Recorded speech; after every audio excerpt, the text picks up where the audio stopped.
Shout out sa inyo lahat dyan mga idol. Ayan, welcome to Tata Basurero Vlog mga idol. Ayan, nandito tayo ngayon mga idol sa pasok tayo mga idol sa truck.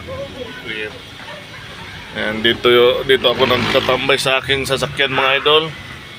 Ayan yung banig ko mga idol, oh. Dito rin ako natutulog mga idol. So alas 4 pa tayo ng madaling araw dito sa sa truck ng basura. And dito tayo rin sa mga idol, gilid ng palengke. Ayan o, palengke mga idol. Ayan, paikot yan dyan mga idol.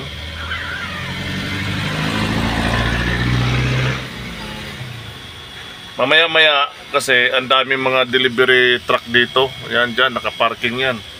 Haalis lahat yung mga sasakyan yan, maliliit. Ang paparada dyan mga idol pag madaling araw, malalaking truck.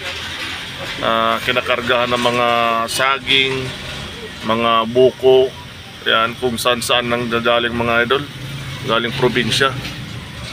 Ayan, press buko dito malapit mga idol. Ayan, dyan sa gilid ng mga idol, oh, may mga buko dyan, oh. Ayan. Tapos dyan mga idol, grabe puno yan mamaya. Ano lang dito, medyo maaga pa kasi mga idol, kaya medyo maluwag yung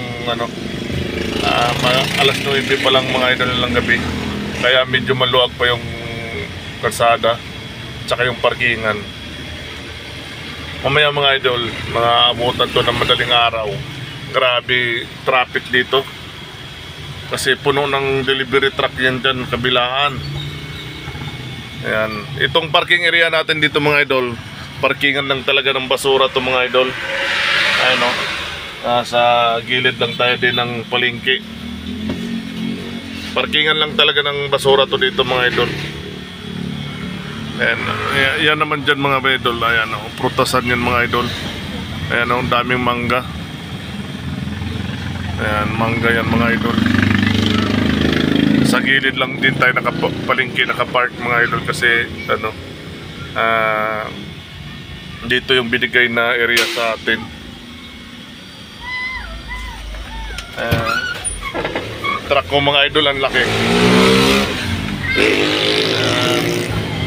Oh.